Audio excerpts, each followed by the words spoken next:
ડાંગ જિલ્લામાં એવું વાતાવરણ સર્જાયું જાણે કે અહીં ચોમાસું સક્રિય થઈ ગયું હોય. ભારે વરસાદના કારણે અહીં સ્થાનિક નદીઓમાં ઘોડાપૂર આવ્યું. હવામાન વિભાગની આગાહી છે કે રાજ્યભરમાં વરસાદ વરસી શકે છે. તેવામાં મિની કાશ્મીર તરીકે ઓળખાતા સાપુતારામાં ધુમ્મસ ભરેલું વાતાવરણ જોવા મળી રહ્યું છે, જેમાં ડાંગ જિલ્લાના આહવા તાલુકાના ગલકુંડ વિસ્તારના પીપલડા ગામમાં 1 કલાકમાં સવારથી ભારે વરસાદ પડ્યો હતો. ડાંગ જિલ્લામાં બુધવારે સવારથી આખું આકાશ વાદળોથી ઘેરાયેલું રહ્યું હતું, જ્યારે ક્યાંક ક્યાંક ભારે વરસાદ પણ વરસ્યો હતો. ડાંગ જિલ્લામાં આહવા તાલુકાના ગલકુંડ વિસ્તારના પીપલડા વિસ્તારોમાં ભારે વરસાદ પડ્યો હતો અને નદીમાં ભારે પૂરની સ્થિતિ સર્જાઈ હતી. ભારે વરસાદના કારણે વાહન ચાલકોને વાહન ચલાવવામાં પણ તકલીફ પડી હતી. અહીં પડેલા ભારે વરસાદના કારણે પાકને મોટી નુકસાની થઈ હતી, ત્યારે ખેડૂત દ્વારા માંગ કરવામાં આવી છે કે સરકાર દ્વારા સર્વે કરીને તેમને સહાય આપવામાં આવે. ભારે વરસાદની આગાહી વચ્ચે દ્વારકાના દરિયામાં ભારે કરંટ જોવા મળી રહ્યો છે અને સાથે સાથે જ ગોમતી ઘાટ પર સહેલાણીઓનું જમાવડું પણ જોવા મળી રહ્યું છે. હવામાન વિભાગે આગામી 2 દિવસ ભારે વરસાદની આગાહી કરી છે. તેવામાં દ્વારકાના અરબી સમુદ્રમાં ભારે કરંટ જોવા મળ્યો. આજે દ્વારકાના દરિયામાં 20 થી 25 ફૂટ ઊંચા મોજા ઉછળ્યા હતા. ઊંચા મોજા સાથે દરિયામાં ભારે કરંટ જોવા મળતા મોટી સંખ્યામાં અહીં સહેલાણીઓ પણ આ નજારો જોવા માટે ઉમટી પડ્યા છે. દરિયામાં ભારે કરંટના કારણે અહીં દરિયામાં માછીમારોની જવાની મનાઈ ફરમાવવામાં આવી છે. તેમ છતાં દરિયામાં ભારે કરંટ વચ્ચે પણ માછીમારી કરતી બોટ નજરે પડી હતી.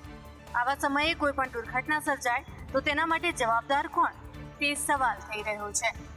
મનાઈ ફરમાવવા છતાં પણ માછીમારો અહીં માછીમારી કરતા જોવા મળી રહ્યા છે. જોકે હાલ માછીમારોએ ખૂબ જ સાવધાન રહેવાની જરૂર છે. ગીર સોમનાથ જિલ્લાના દરિયા કિનારે તંત્ર દ્વારા કાર્યવાહી કરવામાં આવી.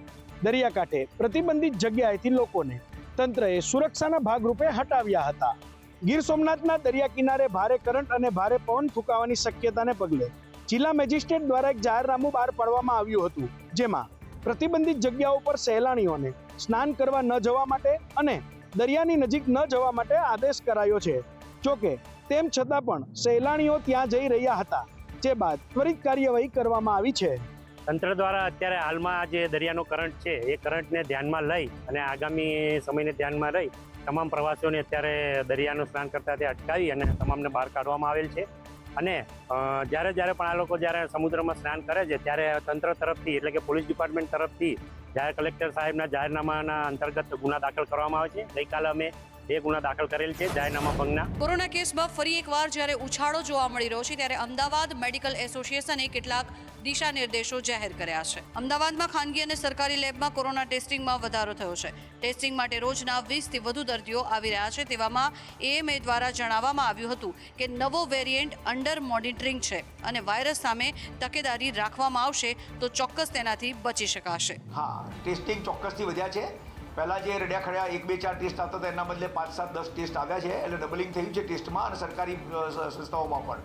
પરંતુ આપણે જે છેલ્લો અનુભવ હતો એના પછી આપણી પાસે અત્યારે ખૂબ રોબસ્ટ ઇન્ફ્રાસ્ટ્રક્ચર છે. આપણી પાસે ઢગલાબંધ લેબોરેટરીઝ છે પ્રાઇવેટમાં અને સરકારી સંસ્થાઓમાં. આપણી પાસે બેડની અવેલેબિલિટી છે અને આપણા ડૉક્ટરો એના માટે સજ્જ છે. એટલે કોઈ ચિંતાનું કે પેનિકનું કારણ નથી બનતું.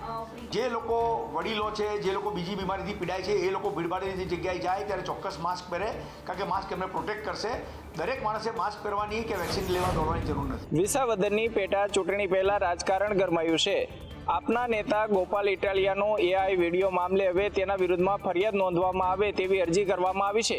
આમ આદમી પાર્ટીના વિસાવદર બેઠકના ઉમેદવાર ગોપાલ ઇટાલિયાનો એઆઈનો વિડીયો સામે આવ્યો હતો, જેમાં સ્વર્ગસ્થ કેશુભાઈ પટેલના ફોટાનો ઉપયોગ કરાયો હતો.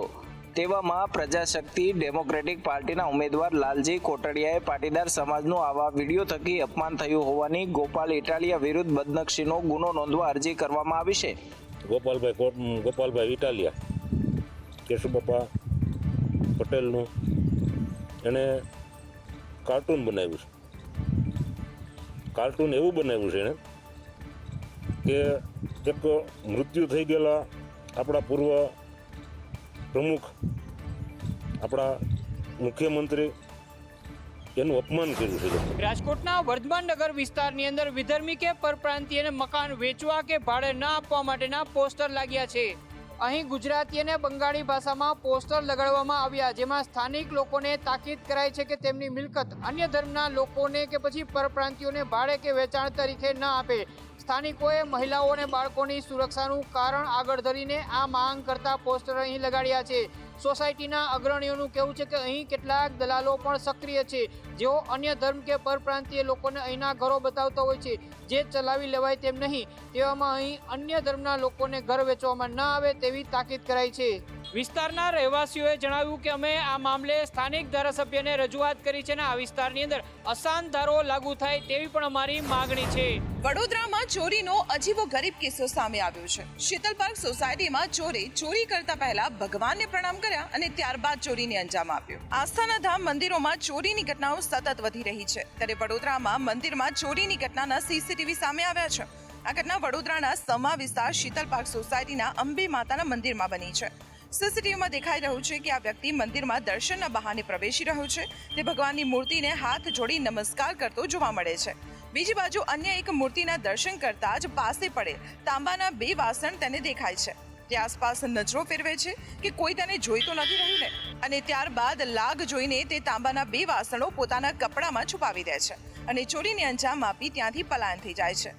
જોકે તેને એ ખબર નહોતી કે મંદિરમાં લાગેલી ત્રીજી આંખમાં આખી ઘટના કેદ થઈ રહી છે. અસામાજિક તત્વો હવે એવા બેફામ બન્યા છે કે આસ્થાનું સ્થાન એવા મંદિરને પણ નિશાન બનાવતા ખચકાતા નથી. વડોદરાના જાહેર ડિવાઈડર પર નવા બ્લોક્સ કાઢીને ફરીથી બ્લોક્સ લગાવવાની કામગીરી કરતા હોવાના આક્ષેપ સાથે એક નગરસેવકે ભ્રષ્ટાચાર થતો હોવાનો આક્ષેપ કર્યો છે. નગરસેવક જયા ભરવાડે તંત્ર પાસે આ મામલે તપાસની માંગ કરી છે. તેમણે કહ્યું છે કે બ્લોક્સની ગુણવત્તા ઘણી સારી છે, તેમ છતાં નવા બ્લોક્સની કામગીરી થઈ રહી છે, જે જનતાના પૈસાનું પાણી થઈ રહ્યું છે. આ રોડ જ્યારે મંજૂર થયો ત્યારે અધિકારીઓએ ધ્યાન નહોતું આપ્યું કે ભાઈ આ સેન્ટ્રલ ડિવાઈડર બનાવવાની જરૂર નથી. સેન્ટ્રલ ડિવાઈડર એકદમ સરસ જ હતું, સેન્ટ્રલ ડિવાઈડર મજબૂત જ હતું, સેન્ટ્રલ ડિવાઈડરમાં જે મટીરિયલ હતું એ પણ ખૂબ જ મજબૂત હતું.